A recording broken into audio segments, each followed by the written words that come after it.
नमस्कार, आदाब। मैं अनूप सोनी क्राइम पेट्रोल दस्तक में मुरुड जंजीरा से आप सभी का स्वागत करता हूं। आज के इस केस में हमने किरदारों के नाम के साथ साथ घटनास्थल भी बदल दिया है।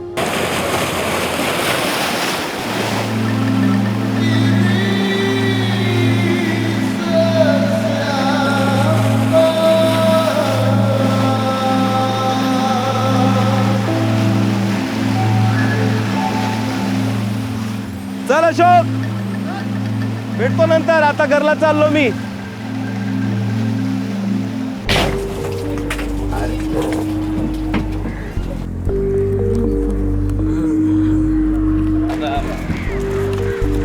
काय यार विनायक, लगता है यार सॉलिड मच्छी हाथ लगी है तेरे. अरे सॉलिड बिलेट का है ना रे मुकुंद, रोज का माल है, रोज का काम है.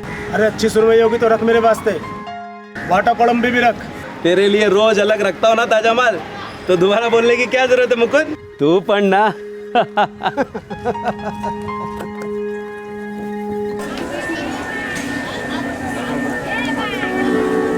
नाही मावशी, 50 म्हटलं ना मी. चल देऊन टाका 50. अरे काय तुम्ही 50 देऊन टाका. चला. अरे हो 50 ला देऊन टाका म्हटलं ना. चला. हा अजून कोण. मानसी बेटा, हाँ इथे ये. एक मिनिट. हा हे घे, रस्ते में जरी मरी माँ का मंदिर आता है ना, वहां चढ़ा देना. हाँ हो बाबा. मानसी, ये इकडे ये. काय झालं बाळा, इतना सुंदर चेहरा तेरा, ऐसे कैरी की तरह क्यों लटका है? किसी के साथ झगड़ा हुआ? हाँ हो बाबा, पेट में थोड़ा सा दर्द है. घाबरू नको. तू स्कूल से आ जा, उसके बाद डॉक्टर साहब को बता देंगे. हाँ हो बाबा. जा बाळ जा.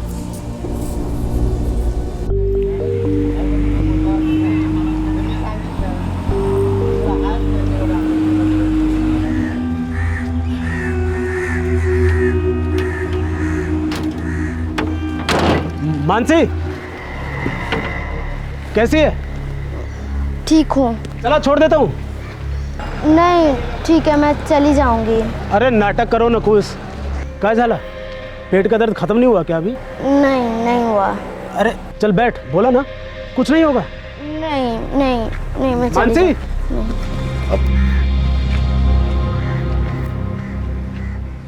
मछुआरे विनायक की बेटी मानसी 12 साल की थी. जनवरी 2012 की बात है. मानसी पेट के दर्द से बेहाल थी और मानसिक रूप से काफी डिस्टर्ब्ड. मानसी अपने पिता के साथ अपनी तकलीफ शेयर नहीं कर पा रही थी और ना ही अपने पिता के टैक्सी ड्राइवर दोस्त को कुछ बता पा रही थी. क्या था मानसी का दर्द और उसके अंदर ये हिचकिचाहट क्यों थी? आज आपण समीकरण सोडवूया. काल पण आपण समीकरण सोडवलेली बरोबर. तर आज आपण हा समीकरण सोडवूया. y वजा 7 बरोबर 4. आता समजा y 7 पेक्षा कमी असला पाहिजे की जास्त असला पाहिजे? बरोबर. तर आपण पहिलं घेऊया r.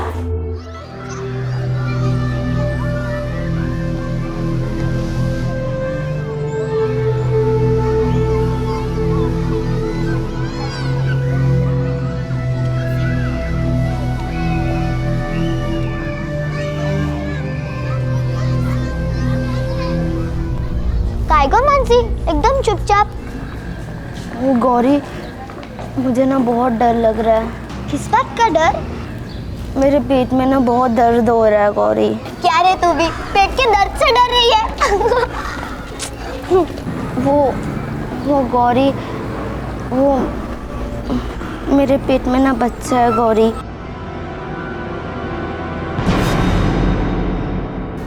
पागल वेड़ी कुटली, मजाक में भी ऐसी बात नहीं करते. सच में गौरी, इसीलिए मुझे डर लग रहा था. 1 हफ्ते से मेरे पेट में दर्द है गौरी,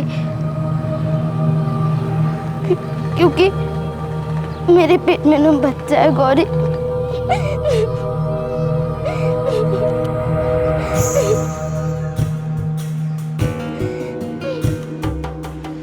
मानसी ने अपनी क्लासमेट गौरी को एक बहुत ही चौंकाने वाली और डिस्टर्बिंग बात बताई थी. इस राज को मानसी ने अपने पेट में छुपा कर रखा था, लेकिन अब उसका डर इस राज को उगलवा रहा था, पर साथ साथ उसे एक नया डर खाए जा रहा था, बदनामी का डर। अपनी खास सहेली को यह राज बताकर मानसी ने एक कदम आगे उठा तो लिया था, लेकिन क्या यह उसकी समस्या का हल था?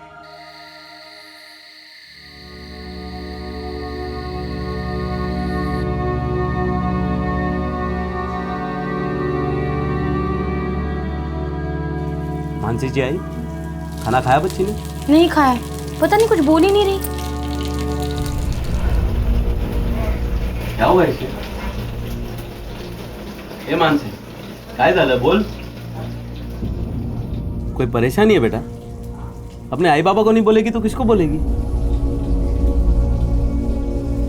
ये इथं बस माझ्या जवळ आहे, मेरे पास बैठ, थोड़ा खाना खा, थोड़ी बातें कर, ऐसे चुपचाप नहीं बैठते भूखे पेट। हाँ तू आ जाए।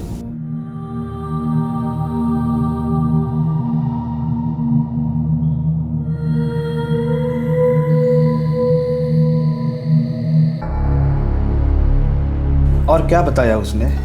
बोल गौरी बेटा। और कुछ नहीं बाबा, बस रोती ही रही। ये बहुत गड़बड़ हो गई गौरी की आई, इस बात को उठाना होगा अभी के अभी।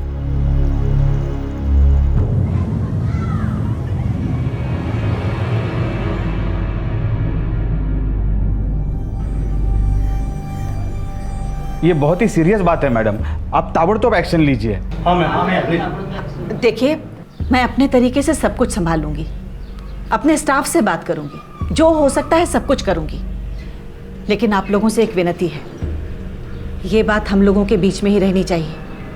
बहुत नाजुक मामला है, समझ रहे ना आप? प्लीज।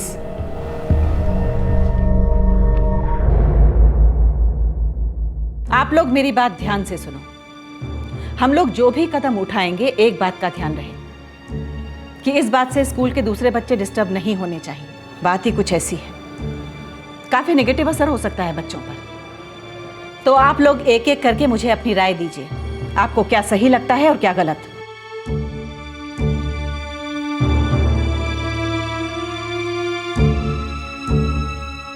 आता आपण बघितलं की 50 लिटर दुधाची खरेदी किंमत किती होते? 50 गुणाकार 12 म्हणजे 600 रुपये।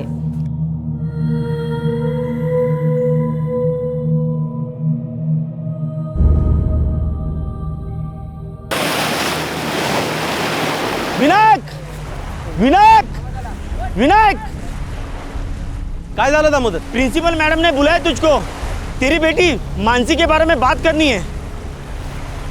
अशोक तू लक्ष्य ठेव, तू ध्यान रखा, मैं प्रिंसिपल मैडम को मिलके आता हूँ। हाँ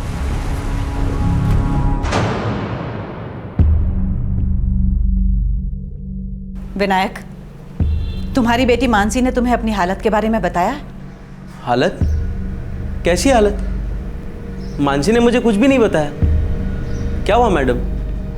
मुझे कुछ भी नहीं मालूम। मुझे पता था कि तुम्हें नहीं मालूम होगा।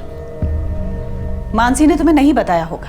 मानसी ने क्या नहीं बताया होगा मैडम? विनायक, मानसी प्रेग्नेंट है, पेट से है वो। ये क्या क्या बोल रहे हैं मैडम आप? ये मानसी पेट से? ये क्या बात कर रही हैं आप? बिल्कुल ठीक कह रही हूँ विनायक। मानसी ने ये सब अपनी एक सहेली को बताया, उस सहेली ने अपने माता पिता को बताया और वो यहाँ तक आ गए। मैं नहीं जानना चाहती कि तुम्हारी बेटी मानसी इस सब में किस तरह शामिल है, उसके साथ ये सब क्यों और कैसे हुआ। ये तुम्हारा निजी मामला है। मैं सिर्फ इतना कहना चाहूंगी कि इस सब का बुरा असर मेरे स्कूल के दूसरे बच्चों पे नहीं पड़ना चाहिए। विनायक, मैंने और स्कूल के बाकी टीचर्स ने आपस में बातचीत की और बहुत सोच समझ के ये फैसला लिया है कि मानसी अब हमारे स्कूल में नहीं रह सकती, उसे ये स्कूल छोड़ना होगा। ये उसका टीसी, ट्रांसफर सर्टिफिकेट। मानसी किसी भी दूसरे स्कूल में जाके एडमिशन ले सकती है, हमें कोई एतराज़ नहीं। हाँ, लेकिन वो हमारे स्कूल में नहीं रह सकती, हमें एतराज़ है।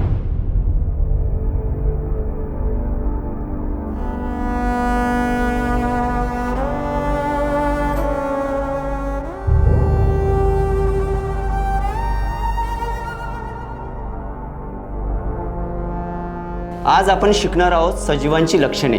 तुम्हाला सजीव म्हणजे माहीत आहेत का? पेशीमय रचना, सजीवों के बीच रहने वाली क्या पेशी ने। आखिर मानसी के साथ क्या हुआ था? उसकी ऐसी हालत कैसे हो गई थी? लेकिन क्या किसी को मानसी की हालत की फिक्र थी? बिल्कुल नहीं। सबको फिक्र थी इस हालत से निकलने वाले हालात की, दुनिया की भली बुरी बातों की, इज्जत की फिक्र थी, नाम की फिक्र थी, लेकिन उस 12 साल की मासूम बच्ची मानसी की फिक्र किसी को नहीं थी। आखिर क्या हुआ था मानसी के साथ? बोल, किधर मुंह काला किया तूने? इतना बड़ा गुनाह, इतना बड़ा पाप, देवा तुला एक मारू नका. काय केलं तिने? हा? क्या किया मेरे बच्चे ने? बच्ची, तेरी बच्ची के पेट में बच्चा है, पाप पल रहा है, पाप. नहीं नहीं, क्या बोलता है क्या तुम्हें? कैसे गंदी बातें कर रहे हो आप? अरे बातें तो सारा गांव कर रहा है कमला. हमको बताने से पहले इसने अपनी वो सहेली है ना गौरी, उसको बताया. उसके माँ बाप सीधा स्कूल पहुंच गए, स्कूल से निकाल दिया इसको. पूरा गांव आएगा हमारे दरवाजे पे थूकने के लिए. सब खत्म हो गया कमला. ऐसा क्यों किया तूने? बोल, क्यों किया तूने ऐसा? क्यों किया? आखिर जिंदगी एक ही सपना लेकर जिया मैं कि हमारी मानसी पढ़ लिख कर कुछ करेगी. लड़का नहीं हुआ तो सर पकड़ कर नहीं बैठा मैं. यही सोचा कि लड़की को लड़के की तरह पाल पोस के बड़ा करूंगा, कुछ बना कर दिखाऊंगा. लेकिन सब बर्बाद कर दिया इसने. इस पाप का प्रायश्चित कैसे होगा कमला, कैसे होगा?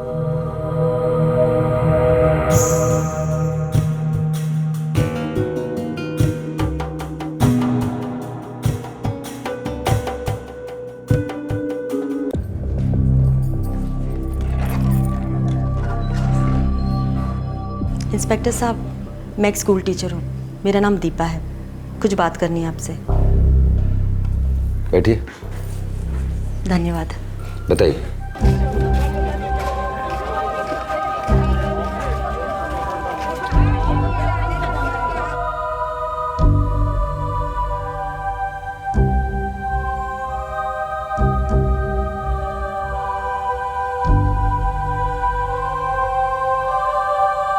मुझे लगता है हमारे स्कूल ने उसके साथ अन्याय किया है. मानसी नाबालिग है, बच्ची है वो. किसी ने उससे बात तक नहीं की. इंस्पेक्टर साहब, मुझे इस बारे में भी डाउट है कि एक 12 साल की लड़की प्रेग्नेंट कैसे हो सकती है. ज़रूर उसके साथ बहुत गलत हुआ है. और मैंने स्कूल से कहा था कि हमें उससे प्यार से पेश आना चाहिए. छोटी है वो, उसे हमारी मदद की ज़रूरत है. लेकिन नहीं. हमसे क्या उम्मीद करती हैं? केस दर्ज करें? इंस्पेक्टर साहब, कायदा कानून मुझे मालूम नहीं है. मैं बस इतना जानती हूँ कि आप इस मामले की तहकीकात कर सकते हैं, सच्चाई को सामने ला सकते हैं. मानसी इस वक्त सदमे में है और उसके आई बाबा बहुत ज़्यादा रिएक्ट कर रहे हैं. स्कूल ने भी उसके साथ गलत कदम उठाया. ऐसे में सर, आप ही उसकी मदद कर सकते हैं.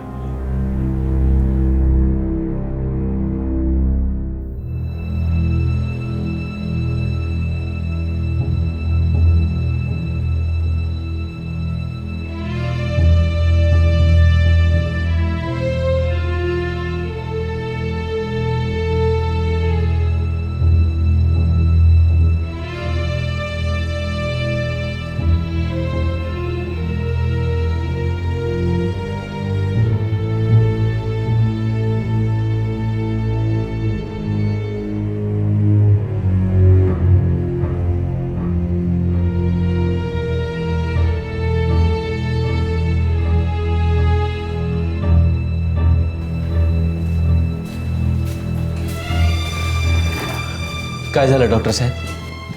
नहीं, तुम्हारी बेटी प्रेग्नेंट नहीं है. उसके पेट में दर्द किसी और कारण से हो रहा है. लेकिन तुम्हारी बेटी कुंवारी नहीं रही. संभोग के पूरे सबूत हैं. वो सिर्फ 12 साल की है. उसे शायद पता भी नहीं चला होगा कि उसके साथ क्या हुआ, कैसे हुआ.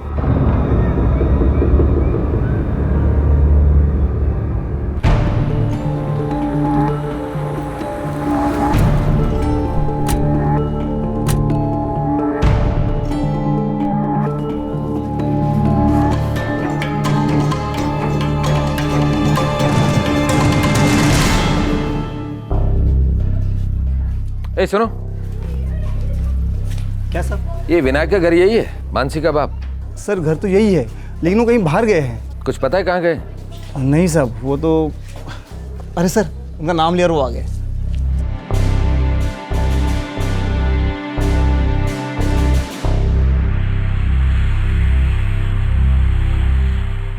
देखो विनायक, अगर कोई बात नहीं थी तो तुम अपनी बच्ची को लेकर डॉक्टर के पास क्यों गए? साहब बच्ची के पेट में दर्द था बस। पेट दर्द की वजह से कोई इसे स्कूल से नहीं निकाल सकता। साहब माफ करो, हमको कोई पुलिस कंप्लेंट नहीं करनी है। मेरी बच्ची के साथ कुछ नहीं हुआ है, सब ठीक है साहब। बाड़ा, घाबरू नको।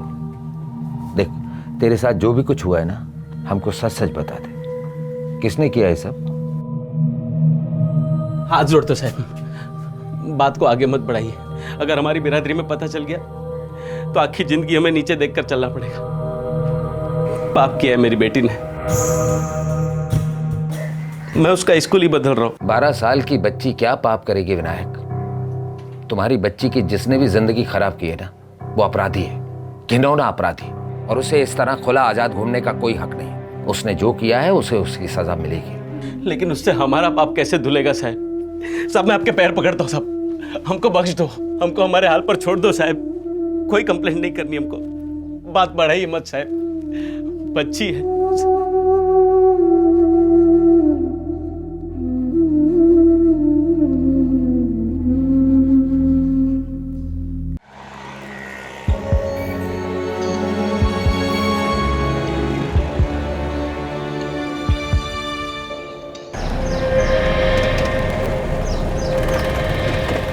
कहा रे विनायक, कहाँ निकली सवारी? छोड़ दूं बाप बेटी को? अरे मुकुंद, हम लोग गणेशपुरी गांव ही जा रहे थे। अगर तू वहीं से जा रहा है तो छोड़ दे हमको। हाँ उसी तरफ जा रहा हूँ, आजा बसा। चल चल, बोला ना। मला नाही जायचे, मैं नहीं जाऊंगी। तमाशा करो नकोस मानसी, चुपचाप गाड़ी में बैठ चल। बाबा मुझे इस आदमी के साथ नहीं जाना बाबा।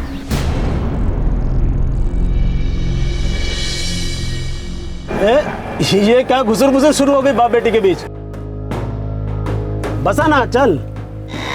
मुकुंद, मुझे एक काम याद आ गया, तो एक काम कर, तू निकल, हम लोग पहुंच जाएंगे। पक्का ना? हो, ठीक है।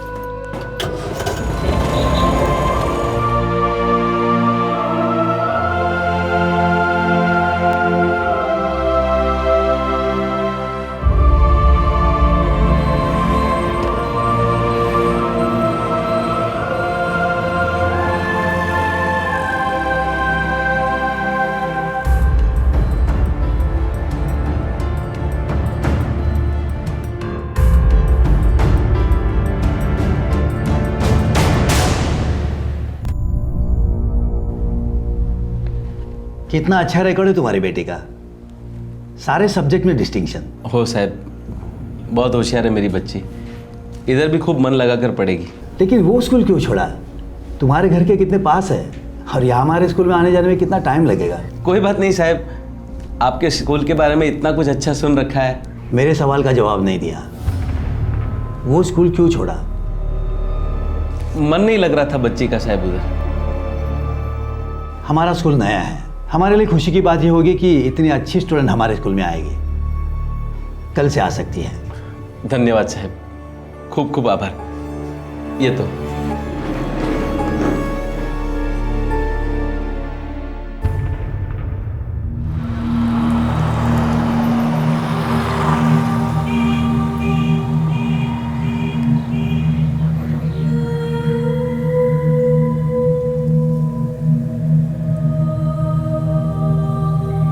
बोल, जिसने तेरे साथ गलत किया, क्या वो आदमी टैक्सी ड्राइवर मुकुंद था?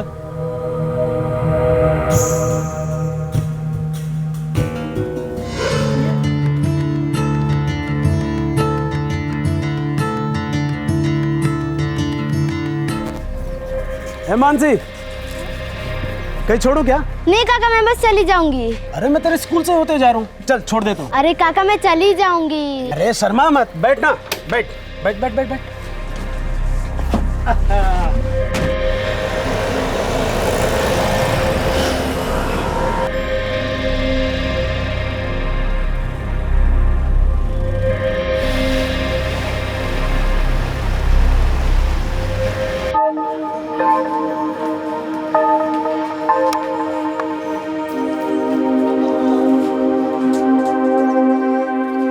ओ मैम साहब, कहीं छोड़ दूं आपको?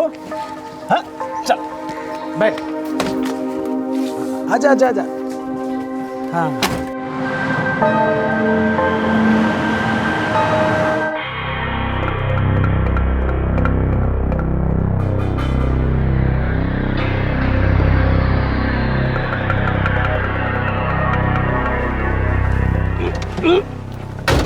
ये लो। सब मेरे लिए? इतनी अच्छी लगती है? हाँ। ठीक है, रोज दूंगा। पिक्चर देखना अच्छा लगता है तेरे को?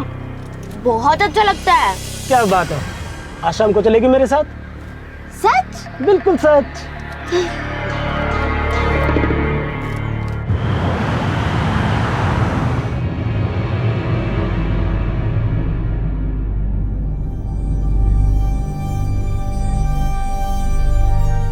काका, ये सब आप क्या कर रहे हैं? मुझे अच्छा नहीं लगता, गंदा लगता है। मेरी दी हुई चॉकलेट अच्छी लगती है, मेरे दिए हुए तोहफे अच्छे लगते हैं, तो बदले में मुझे कोई तोहफा नहीं दोगी? हाँ, गलत बात है ना। मुझे ये अच्छा लगता है।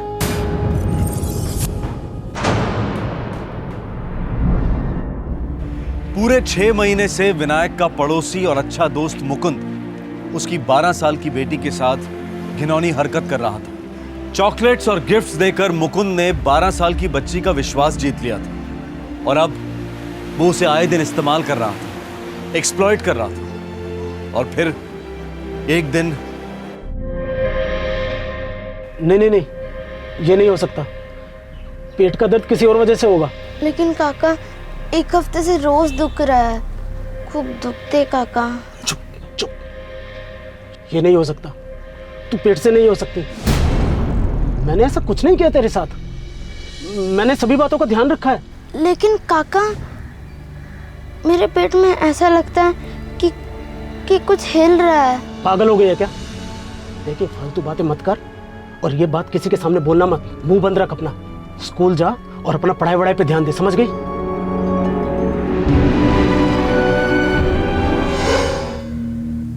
बाबा देवा शपथ, मुझे नहीं मालूम था काका क्या कर रहे, क्यों कर रहे ये भी नहीं मालूम था। बस इतना पता था कि कुछ गलत कर रहे, लेकिन बोलने से मुझे बहुत डर लग रहा था बाबा। मैं बुरी नहीं हूँ बाबा, मैं बुरी नहीं हूँ, मुझे पता नहीं था बाबा, मैं बुरी नहीं हूँ, मुझे पता नहीं था। देखिए दीपा जी, हमने मानसी के पिता से बात करने की बहुत कोशिश की, लेकिन नहीं, वो कंप्लेन लिखवाने को तैयार ही नहीं। उसने तो हमें मानसी से बात तक नहीं करनी थी।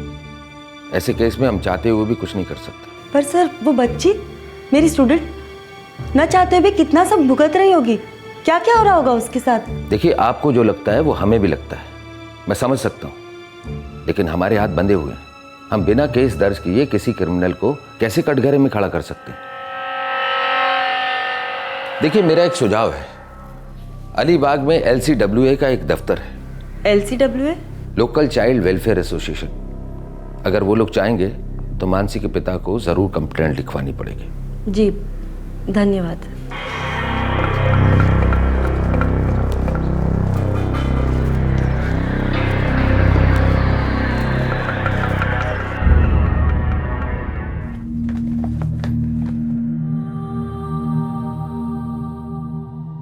मैं पहले इसे स्कूल छोड़ूंगा, फिर वहीं से समंदर पर चला जाऊंगा। आज ना चूकिएगा मत, 3 दिन हो गए समंदर पे गए हुए। तो झक नहीं मार रहा हूं मैं, अपनी बच्ची खुद की इज्जत बचाने की कोशिश कर रहा हूं, समझी तू? इस लड़की के कांड के बाद हम लोग जिए भी तो कैसे जी?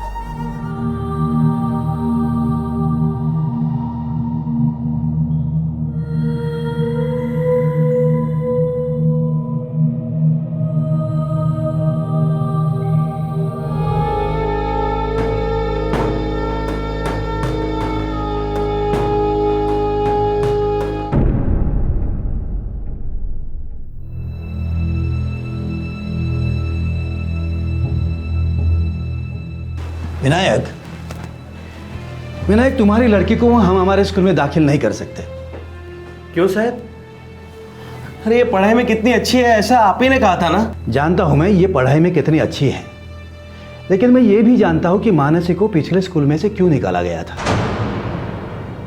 देखो विनायक, ऐसी लड़की को हम हमारे स्कूल में पढ़ा ही नहीं सकते।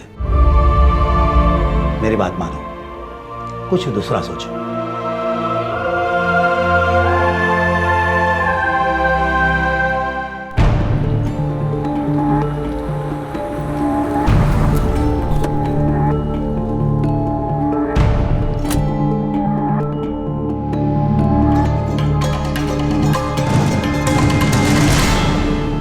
देखिए, हमने जो भी फैसला लिया वो हमारे स्कूल के बच्चों के हित में था। आपके स्कूल की एक बच्ची मानसी टंडन, उसे आपने स्कूल से बाहर निकाला, उसके हित के बारे में नहीं सोचा आपने? तो और हम कर भी क्या सकते थे? इंसान है आप, इंसानियत से पेश आ सकती थी। आपने तो उस बच्ची के साथ रत्ती भर भी संवेदना नहीं दिखाई, और ऊपर से दूसरे स्कूल की प्रिंसिपल को आपने ये बता दिया कि आपने मानसी को अपने स्कूल से क्यों डिसमिस कर दिया है। इसके कारण उस बच्ची को दूसरे स्कूल में भी एडमिशन नहीं दी गई। देखिए, ये बिल्कुल गलत बात है। ये बात मेरे स्कूल से या मेरे ऑफिस से लीक नहीं हुई है। ये उन लोगों को कहीं और से पता लगा होगा। ये खबर आपके ऑफिस से कहीं और गई है, और उसे कबूल करने की आप में ना हिम्मत है और ना गरिमा। मिसेस सुमित्रा पर्वे, आपने जो कुछ भी किया है वो उतना ही बड़ा जुर्म है जो उस आदमी ने किया है। पढ़ी लिखी है आप, स्कूल की प्रिंसिपल है, आपका फर्ज बनता था कि आप उस बच्ची को लेकर समझदारी से काम लें। देखिए मैडम, मेरा अपने स्कूल के बाकी बच्चों के लिए भी कोई फर्ज बनता है। आप ही सोचिए, 12 साल की मानसी अगर प्रेग्नेंट हालत में स्कूल में आती तो स्कूल के बाकी बच्चों पे क्या असर पड़ता, बताइए। आपसे किसने कहा कि मानसी प्रेग्नेंट है? डॉक्टर ने? नहीं ना। फिर आपने कैसे सोचा कि एक 12 साल की लड़की प्रेग्नेंट हो सकती है? बस किसी ने कह दिया और आपने सुन लिया, और फिर बिना सोचे समझे आपने झटपट ये फैसला किया। मिसेस सुमित्रा जी, मानसी प्रेग्नेंट नहीं है।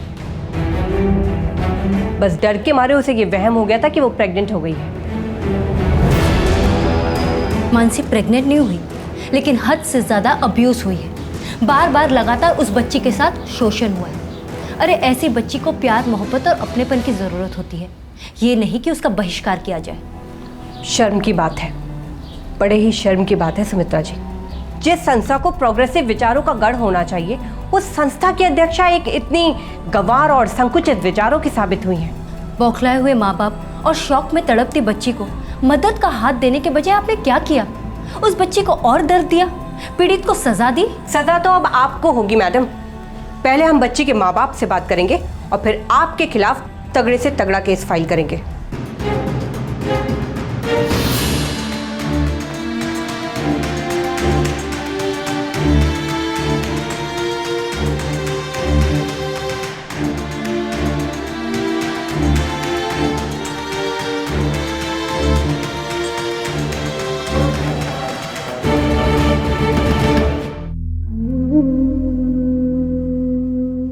नको ताई नको, मेरी बच्ची और हम दोनों ने बहुत दर्द सहा इन बातों को लेकर।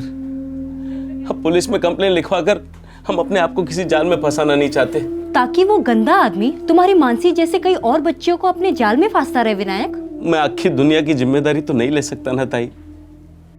मुझे तो सिर्फ अपनी बिरादरी में अपनी इज्जत संभालनी है। ये तो ऊपर वाले का शुक्र है कि लड़की पेट से नहीं है, नहीं तो क्या मुंह दिखाते हम लोग गांव को। इसके इस पाप की वजह से हम सबको जिंदगी भर की सजा हो जाती। कुछ नहीं होता तुम्हारे साथ, और वैसे भी मानसी ने कोई पाप नहीं किया है, बल्कि उसके साथ तो घोर अन्याय हुआ है। हम इस अन्याय के साथ जी लेंगे, जहर का घूंट पीकर हजम करके जी लेंगे। आप सिर्फ इतना ही कीजिए कि मेरी बेटी को अच्छे स्कूल में दाखिला दिलवा दीजिए। बहुत होशियार है मेरी मानसी, अच्छे नंबर आते हैं उसके। एक बार नए सिरे से जिंदगी शुरू करेगी, पढ़ाई लिखाई में मन लगाएगी तो इस हादसे को भूल जाएगी। हम सब भी आगे बढ़ेंगे, भूल जाएंगे इस बात को। बस इतना कर दीजिए हमारे लिए। छोटी बच्ची है, कोर्ट कचहरी, बिरादरी में बदनामी, हमारी मजबूरी समझिए आप लोग।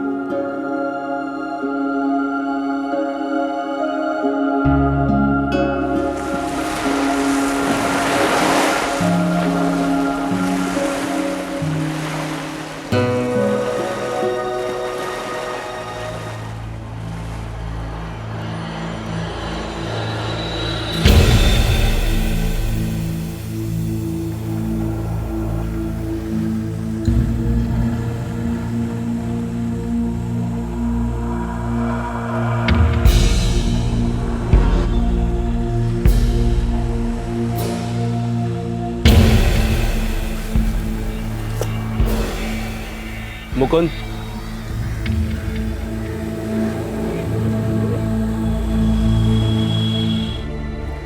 मैं हाथ जोड़ता हूं तेरे, तू अपना मुंह मत खोलना कभी। नहीं खोलूंगा। बहुत मेहरबानी होगी।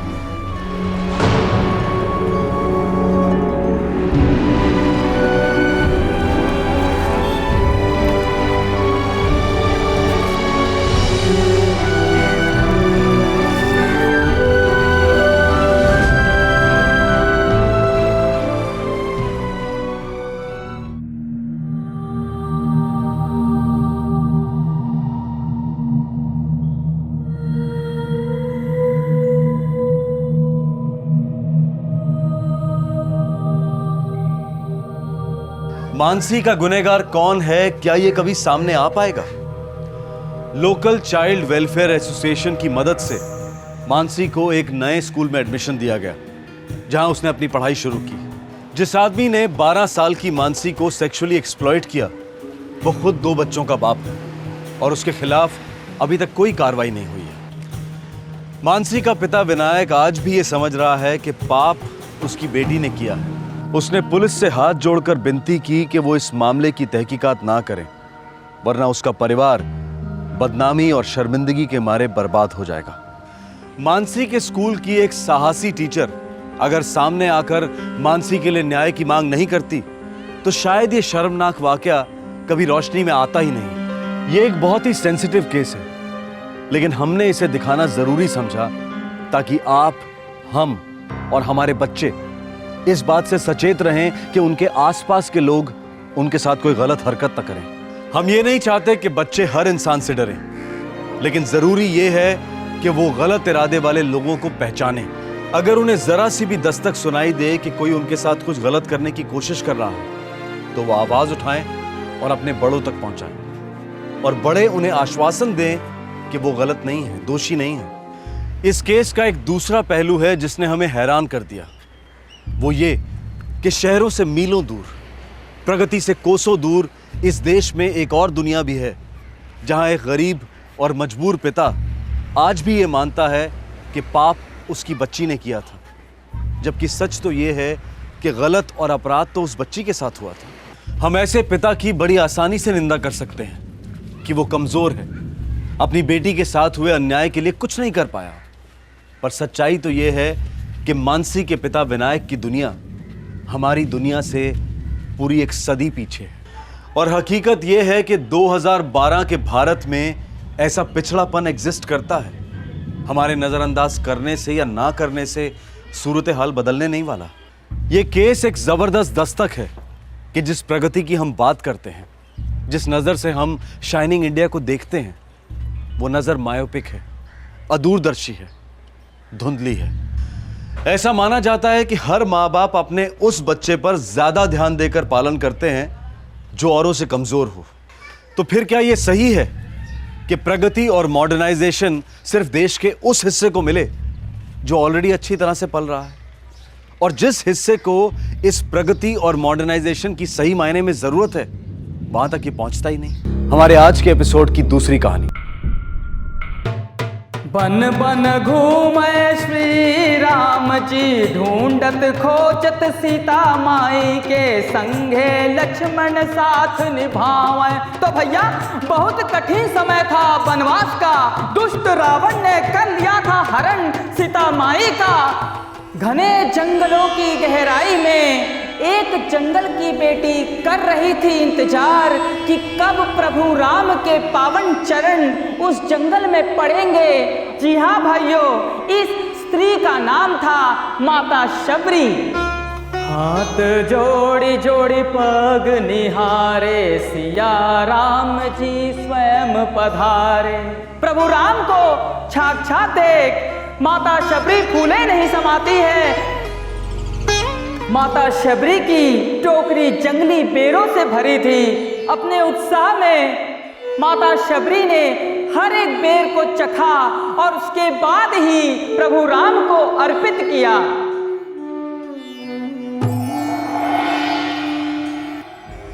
लक्ष्मण भैया को ये बात कतई नहीं जमी। सवाल उठा दिमाग में, कि भैया एक आदिवासी स्त्री के झूठे बेर भला कैसे खा सकते हैं।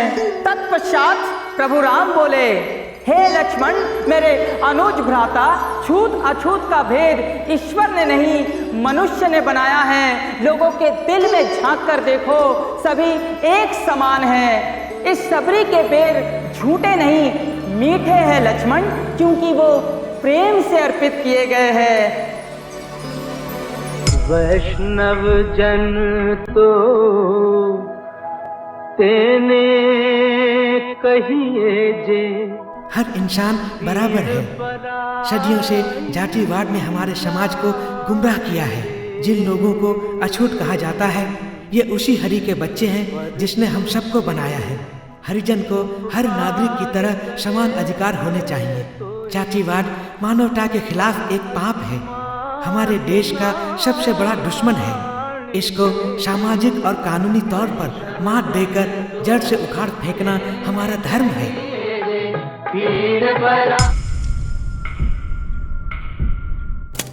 हमारे देश के संविधान का आर्टिकल 17 स्पष्ट करता है कि अनटचेबिलिटी यानी अस्पृश्यता का किसी भी रूप से पालन करना एक कानूनी जुर्म है, जिसके लिए सजा भी हो सकती है।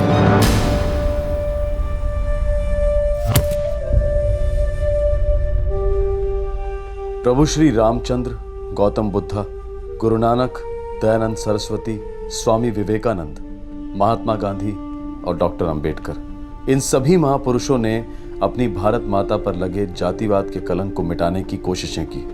पर आज भी जनतंत्र होने के बावजूद आधुनिक भारत में ये हजारों सालों से चली आ रही बीमारी पनप रही है।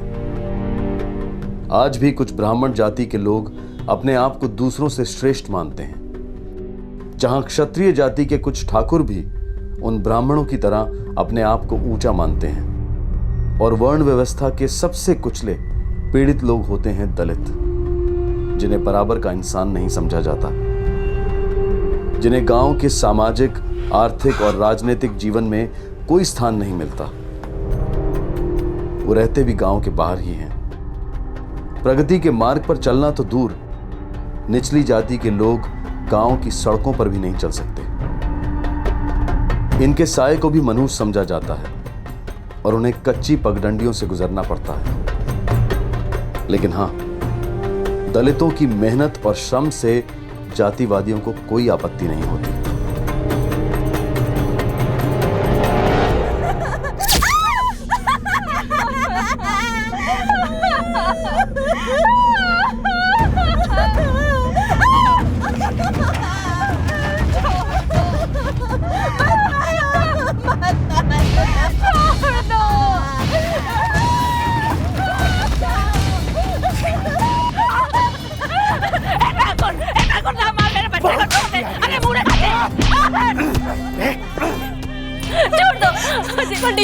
पंडित जी बचा लो मेरे पति को। मैं आपके आगे हाथ जोड़ती हूँ, बचा लो मेरे पति को।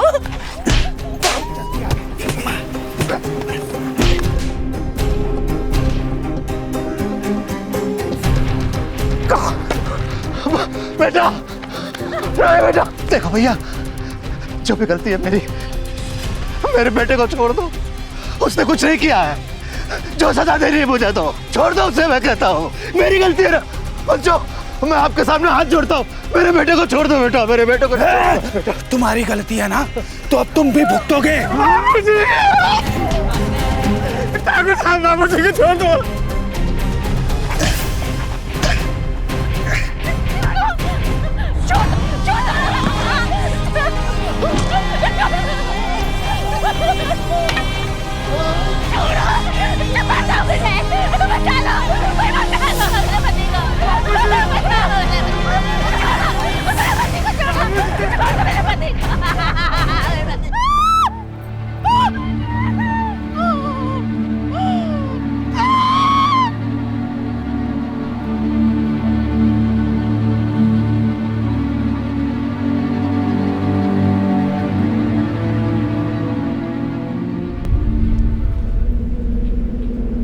ये हमारे गांव के लिए एक पाठ है।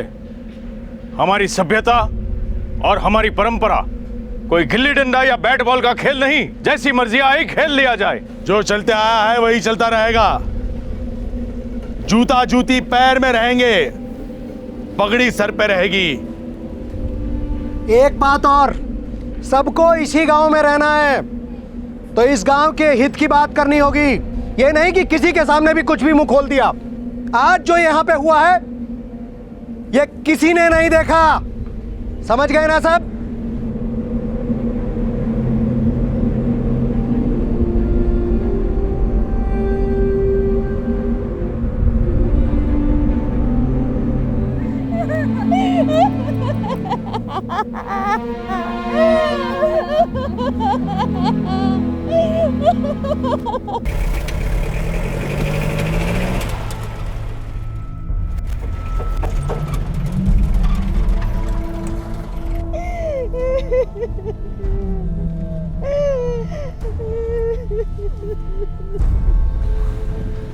कौन थे?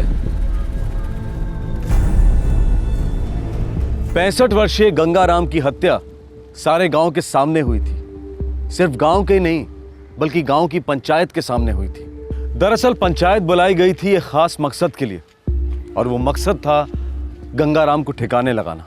पंचायत को एक फैसला करना था, या तो गंगाराम और उसके परिवार को गांव निकाला दे दिया जाए, या फिर 65 वर्षीय बुजुर्ग गंगाराम को इस दुनिया से ही निकाल दिया जाए।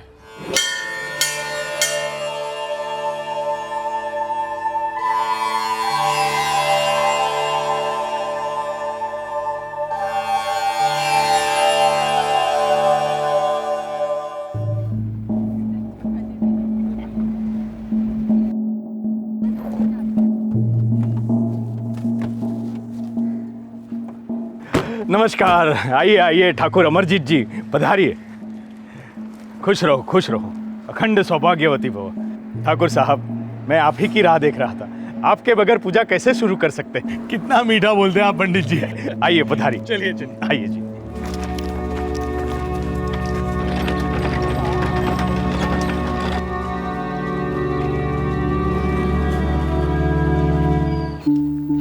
अरे हरि भाई, इतने दिनों के बाद। गंगाराम जी, मुंह मीठा कीजिए। भाई पहले मीठी खबर तो सुनाइए। मेरी बेटी साधना की बात पक्की हो गई है। 20 मई को है शादी, आज से ठीक 1 महीने बाद। क्या बात है हरि भाई, ये तो बहुत ही अच्छी खबर सुनाई आपने। शादी में तो आना ही पड़ेगा भाई। अब देखिए, हम लोग मंदिर जा रहे हैं माता जी के दर्शन के लिए, आप भी चलिए, आशीर्वाद ले लीजिएगा। नहीं गंगाराम जी, मैं कहाँ आपके साथ मंदिर आप लोग आगे बढ़िए, मैं तो बस मिठाई देने आया था। अरे भाई, पहले माता जी का मुंह भी तो मीठा करवाइए। आइए, आओ भाई, आओ आओ भाई, आइए आइए।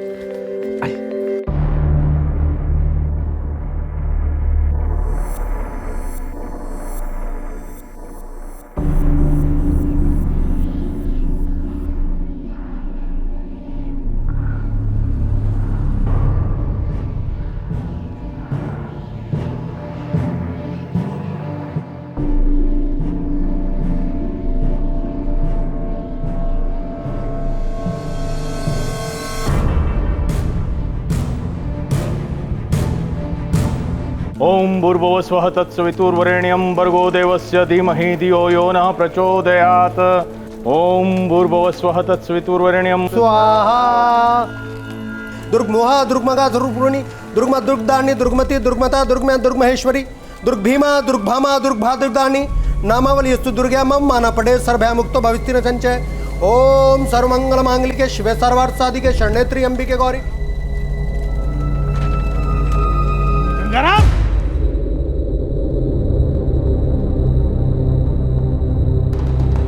सठिया गया हो। क्या बात है अमरजीत जी? कौन है ये 3 लोग? ये हमारे दोस्त हैं, देवन हरि गांव से। हरि नाम है इनका, और ये दोनों इनके बेटे हैं। माजरा क्या है? तुम्हारा ये दोस्त और उसके ये 2 बेटे कौन जात के?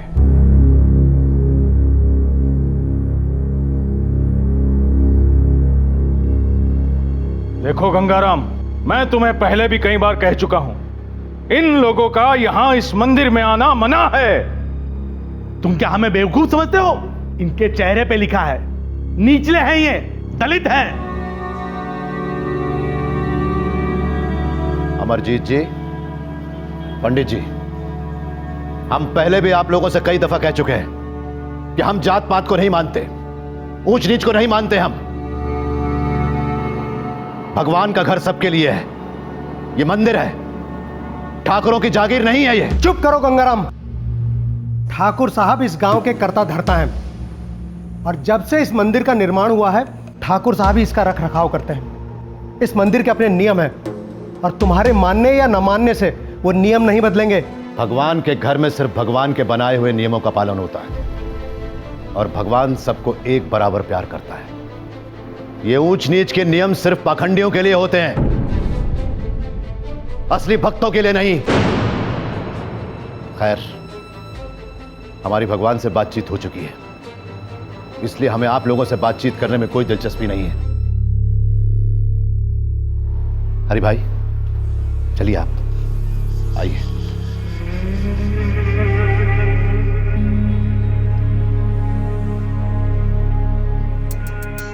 ये गंगाराम बड़ी तरफदारी कर रहा है नीचलों की। अगर इसकी लगाम ना खींची गई तो ये पागल घोड़ा सारे गांव में उधम मचा देगा, गंदगी फैला देगा सारे गांव में। ये अब जो भी कदम उठाना है पंचायत को उठाना होगा और फैसला बड़ी मजबूती से होगा। हमारा धर्म संकट में है पंडित जी।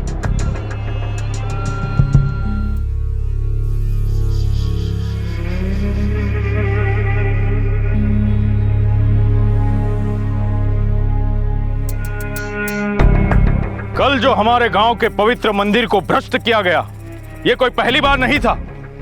गंगाराम ऐसे दुष्कर्म पहले भी कई बार कर चुका है। इसे प्यार से समझाया गया लेकिन नहीं माना। लगातार हमारे धर्म पर वार करता रहा है ये। इस आदमी पर प्रत्याक्रमण बहुत जरूरी हो गया। पूरे गांव के सामने, इन पंचों के सामने तुम्हें अपनी गलतियों के लिए माफी मांगनी होगी। तुम्हें एक कसम खानी होगी कि ऐसी नीच हरकत तुम दोबारा नहीं करोगे। देखो, तुमने जो पाप किया है उसका तुम्हें प्रायश्चित करना होगा।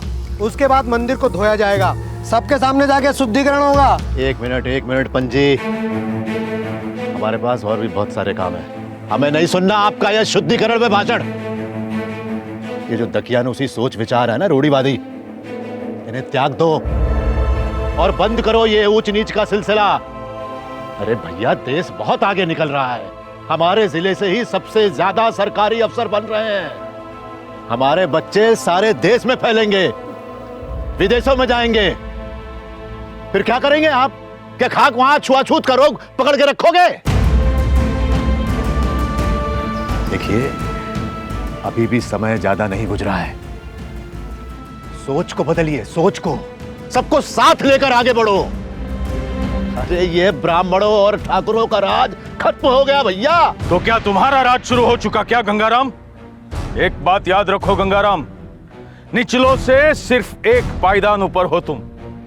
सरकार ने ओबीसी क्या कह दिया, पंचायत में जगह क्या दे दी, हमारे सर पर नाच करोगे?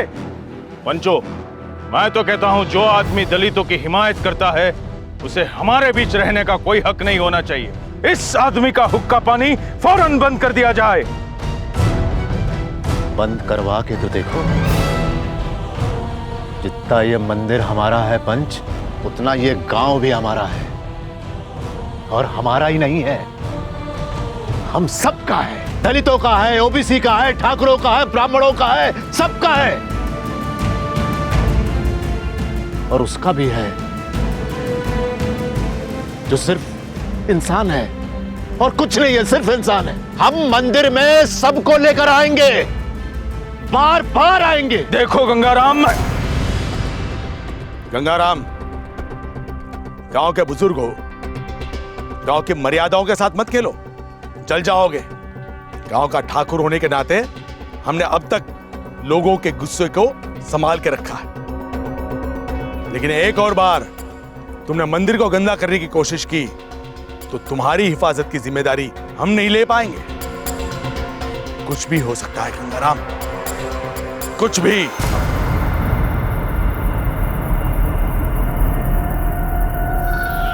गंगाराम एक अलग ही मिट्टी का बना इंसान था। उसने बहुत पहले ही जात पात की जंजीरों को फेंक कर गांव में हर किसी को गले लगा लिया था। उसकी दोस्ती सिर्फ इंसानियत देखती, जात नहीं। वो निचली जाति के अधिकारों के लिए खड़ा हो जाता।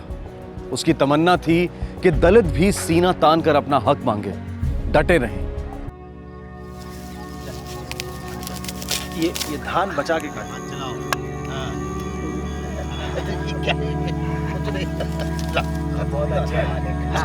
ऐसे बराबर से काटो।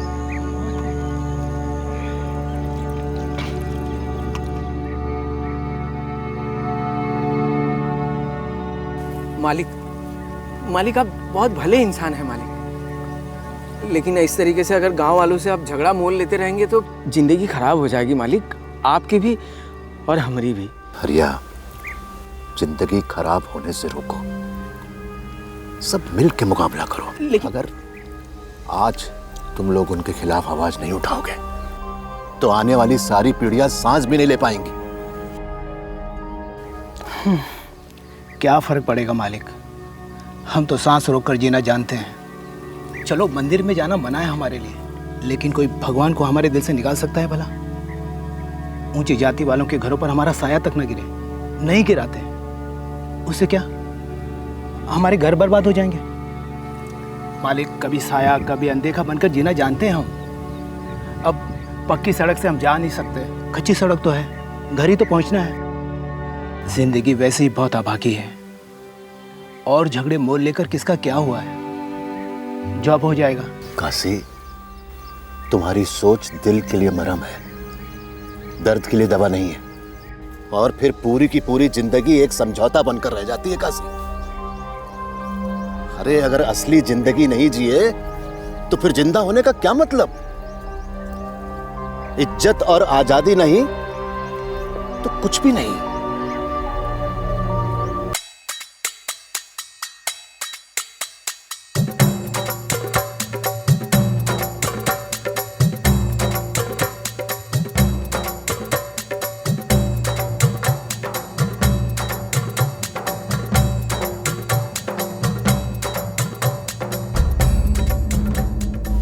अब इतना काहे सोच रहे हो? जो दिल कहता है वो कीजिए। बहुत दुविधा है साधना की अम्मा। अगर न बुलाऊं तो मेरा दिल बैठ जाएगा, और शादी में बुलाऊं तो गंगाराम जी खुद दुविधा में पड़ जाएंगे। हमारी साधना उनके आंगन में खेली है जी। मैं तो कहती हूँ न्योता भेज ही दो, पर साथ में ये भी कहो अगर कोई खतरा हो तो ना आए। हमें बुरा नहीं लगेगा, मजबूरी समझते हैं सबकी हम।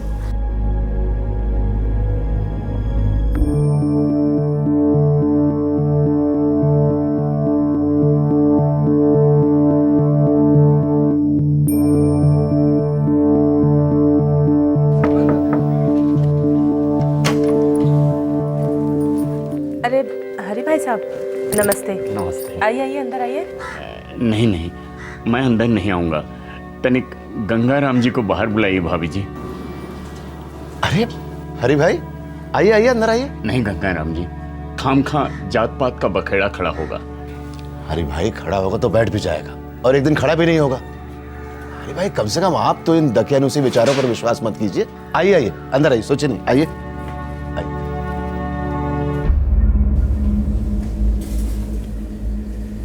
बैठो हरि भाई।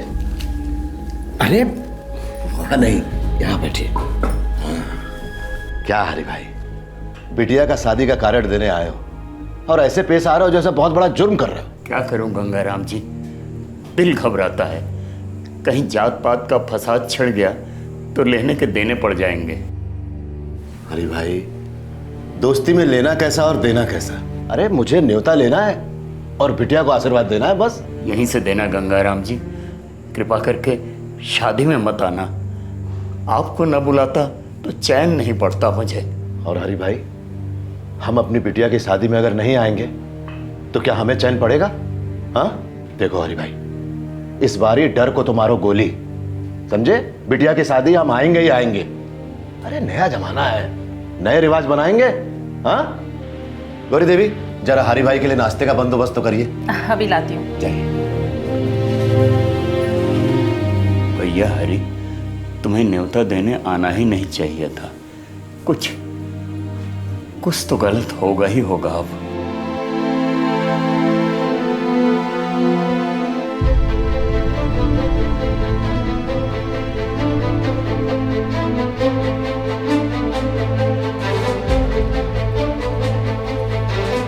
अरे ये सुअर की औलाद यहाँ क्या कर रहा है? आया होगा मिलने अपने लीडर गंगाराम से। बहुत लीडरी कर रहा है गंगाराम इन पिछड़ों की। सुना है इस हरी की लौंडिया की शादी है। बुलाने आया होगा गंगाराम को। लगता है दोनों का बुलावा आ ही गया। बाबूजी से कहिए ना कि वहां नहीं जाने में ही हम सबकी भलाई है। कैसी बात कर रही हो पूजा?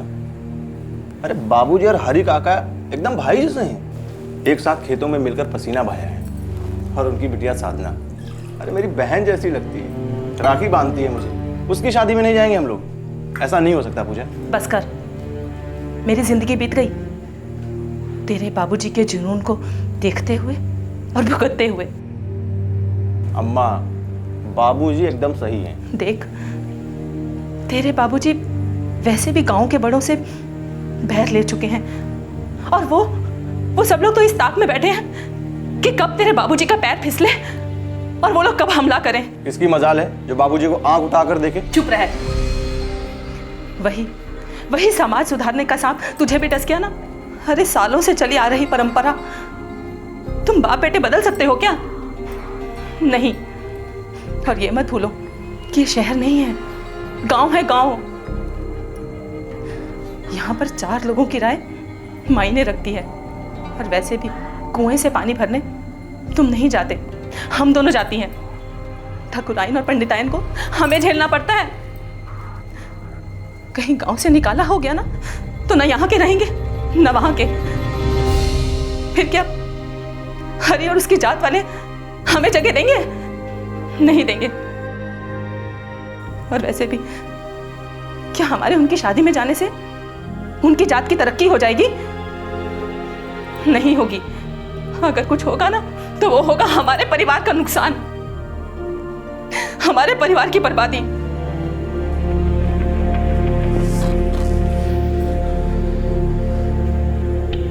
अजय, तुम्हारी अम्मा सही कह रही है। हमें कोई हक नहीं पहुंचता तुम्हारी और बहू की जिंदगी बर्बाद करने का। हमारी सोच हम ही को मुबारक। और वैसे भी हमारी जिंदगी अब बची कितनी है। बाबूजी, ऐसी बातें मत कीजिए।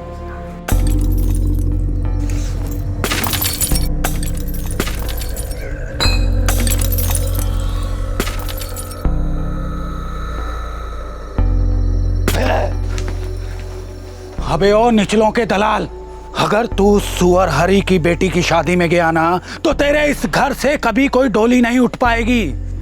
अरे तेरा ये घर ही नहीं रहेगा, जला करके फूंक देंगे तुम्हारे इस घर को और साथ में तुम्हारे इस खानदान को भी। अरे अगर निचलों से इतना ही प्यार और हमदर्दी है तो जाओ ना नरक में। नरक में जाके मिलो गले उनसे, कौन रोकता है तुम्हें? और अगर देखना ही चाहते हो ना तो भेजो अपनी बीवी और बहू को हमारे पास। हम बताएंगे कि असली परंपरा क्या होती है। नहीं बचा, नहीं। समझाओ इसे।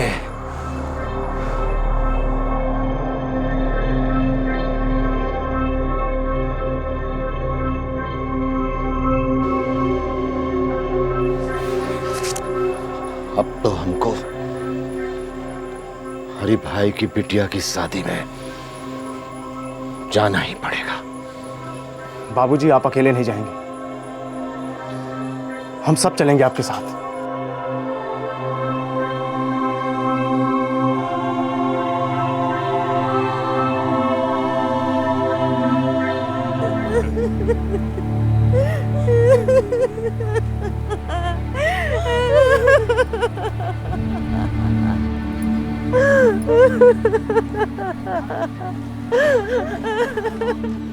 तुम्हारे बाबूजी एक दलित दोस्त की बेटी की शादी में गए थे और इसलिए उन्हें जान से मार दिया गया।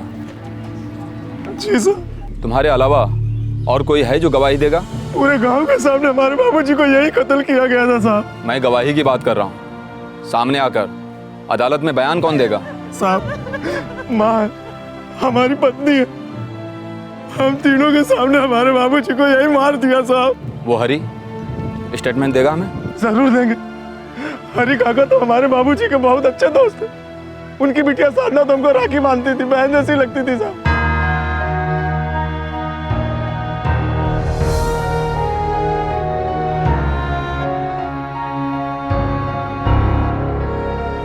अरे बस बस बस कुछ रहो।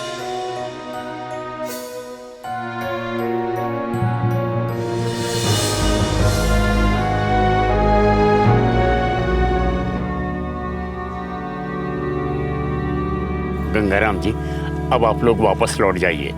कुरुथ हवा के कुछ लठैत हम पे नजर रखे हुए थे, अच्छी बात नहीं है।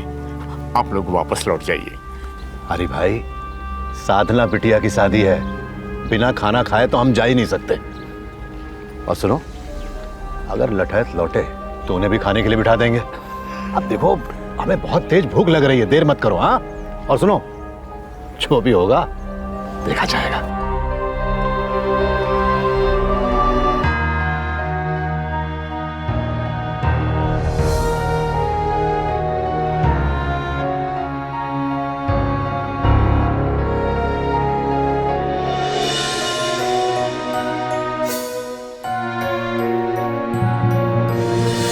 गंगाराम अपने दलित दोस्त हरी की बेटी की शादी में गया, वहां शादी का खाना भी खाया, और ये साथ में खाना खाने वाली बात ताबूत की आखिरी कील साबित हुई, last nail in the coffin.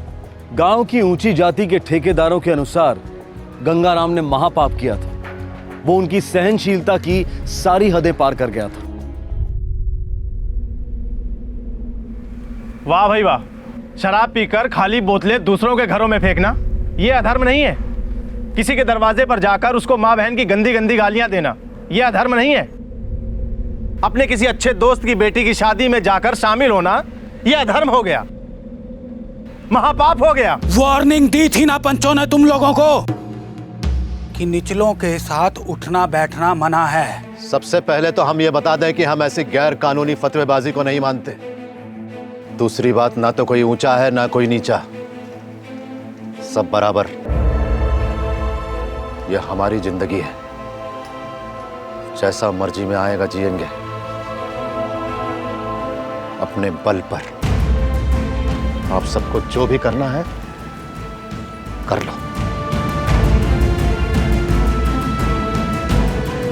और आप सब लोगों से भी मैं ये कहना चाहता हूं भाइयों कि आपने अपने गर्दन पर यह जातिवाद का जो भारी मटका बांध रखा है,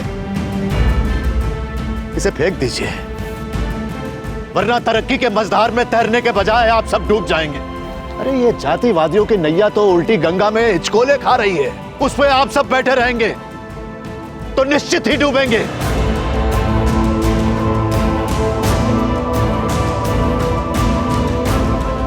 चलो गौरी देवी, चल बेटा। लाठी के भूत बातों से नहीं मानते हैं। आज यहाँ एक ऐसा सबक सिखाया जाएगा जिसे सारा गांव याद रखेगा और मूत देगा डर के मारे। आज के बाद निचलों की हिमायत करना तो दूर की बात, कोई उनका नाम भी अपनी जबान पर नहीं लेगा। और रही बात धर्म और अधर्म की, तो उसका हिसाब भी आज होकर ही रहेगा।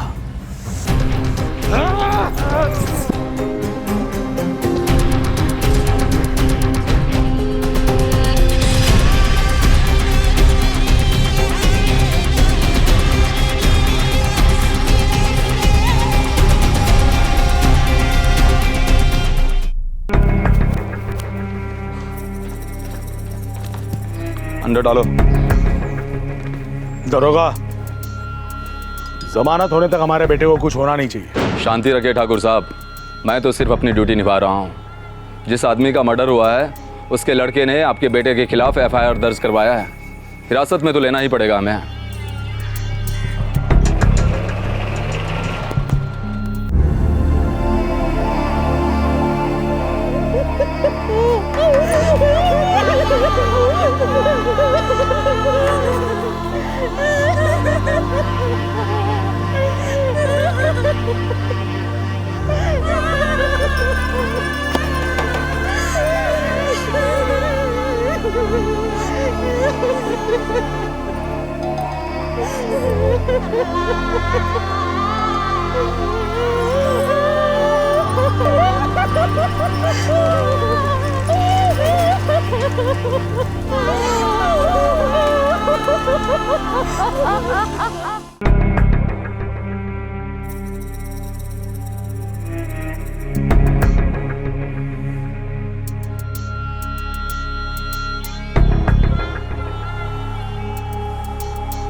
साहब आपने अभिजीत सिंह और उसके आदमियों को छोड़ दिया? मैंने किसी को नहीं छोड़ा, उनकी जमानत हुई है, लेकिन एफआईआर में उनके नाम बकायदा दर्ज हैं। चार्जशीट होगी, मुकदमा चलेगा। साहब, अभिजीत सिंह और उसके आदमियों ने पूरे गांव के सामने मेरे बूढ़े बाप की हत्या की है। आप उन्हें सजा दिलवा कर रहिएगा। देखो अजय, सजा दिलवाना कानून का काम है, हमारा काम है बंदे को कानून के सामने खड़ा करना। कहीं सुनी पर हम किसी को खड़ा नहीं कर सकते, लोगों को सामने आकर बयान देने पड़ते हैं। और अब तक तुम तीनों के अलावा एक भी गांव वाला सामने नहीं आया है। कैसे आएगा साहब? पूरे गांव में दहशत का माहौल है, कोई चूं तक नहीं कर सकता है। अगर किसी ने आवाज उठाने की कोशिश भी की, सीधा बहिष्कार, हुक्का पानी बंद कर देंगे, या फिर मेरे बाबूजी की तरह उसकी भी हत्या कर देंगे। हम किसी की हलक में हाथ डालकर स्टेटमेंट उगलवा नहीं सकते अजय, वो कानून की मर्यादा का उल्लंघन होगा। हाँ, तहकीकात जारी रखेंगे, और जब वक्त सही हो चार्जशीट फाइल कर देंगे। एक मशवरा देता हूँ, याद रखो तुम तीनों जिंदा हो, तुम्हारी अपनी जिंदगियां हैं, जीना भूल मत जाना। ऐसे मामले लंबे चलते हैं।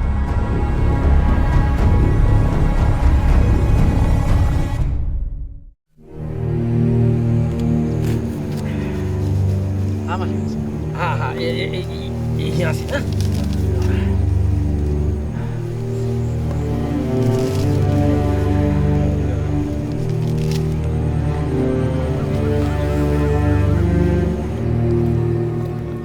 अजय भैया, हम बोले थे मालिक को कि ये कोई लड़ाई है ही नहीं, ये दीवार पे सर पटकने वाला माजरा है। 6 महीने निकल गए, पत्ता तक नहीं हिला, मामला जो का त्यों ही है।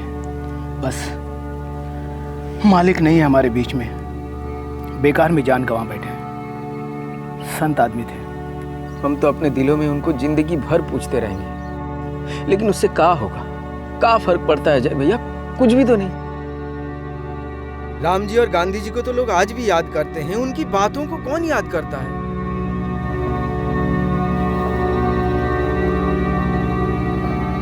गलती तो हमारी ही थी,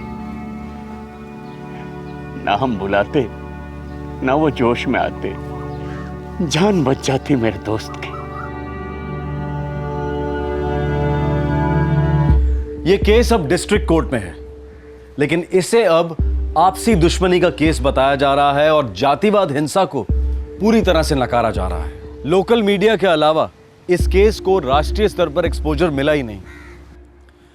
आज के मॉडर्न जमाने में जातिवाद की बनी इस खाई से शायद कई लोग चौंक जाएं और प्रशासन तो शायद इस वाकयात को पूरी तरह से नकार ही दे। लेकिन यह एक कड़वा सच है कि हमारे देश के कई इलाकों में जातिवाद डंके की चोट पर पनप रहा है। अभी कुछ ही दिनों पहले एक न्यूज़ रिपोर्ट आई थी, एक आदमी ने शादी के 3 साल बाद अपनी पत्नी की हत्या कर दी क्योंकि उसकी पत्नी ने अपनी जाति उससे छुपाई थी। पत्नी की जाति पति की जाति से छोटी थी। इस जोड़े का एक बच्चा भी था। आखिरकार ये जातिवाद को इस हद तक महत्व क्यों दिया जाता है? संविधान का आर्टिकल 17 छूत अछूत अनटचेबिलिटी को अपराध करार देता है। कुचले हुए तबकों को जातिवाद की खाई से बाहर निकालने के लिए सरकार ने कई स्कीम्स और योजनाएं बनाई हैं, पर इस सब के बावजूद ये भयंकर साया हमारे समाज का पीछा क्यों नहीं छोड़ता? क्या इसलिए कि जाति के आधार पर बटा समाज का हर हिस्सा चुनाव के वक्त एक वोट बैंक का रूप धारण कर लेता है? क्या यह कहना गलत होगा कि जातिवाद दरअसल एक राजनीतिक रामबाण है, सरकारें बनाने और गिराने में? भगवान राम का शबरी के जूठे बेर खाना, गांधी जी का अनटचेबिलिटी के खिलाफ अभियान चलाना, या फिर हमारे संविधान का आर्टिकल 17, ये सारी बातें हमारे ड्राइंग रूम के इंटेलेक्चुअल डिस्कशंस में उठती रहती हैं। जातिवाद के इतिहास पर घंटों विवाद होता है, पर हालात की असलियत के अंधेरे में रोशनी की वो एक किरण आखिर आएगी तो कहां से? Hope against hope. बस आशा ही की जा सकती है कि आम आदमी और समझदार प्रशासन जातिवाद की इस खतरनाक दस्तक को सुने और वो सभी कदम उठाएं जिससे हमारे समाज में सही मायने में समानता हो और हर नागरिक को जीने का और आगे बढ़ने का अवसर मिले। आपसे फिर मुलाकात होगी, तब तक अपना ख्याल रखें, सुरक्षित रहें। जय हिंद। इस तरह के और भी एपिसोड देखने के लिए हमारे चैनल को सब्सक्राइब करें और बेल आइकन दबाना ना भूलें।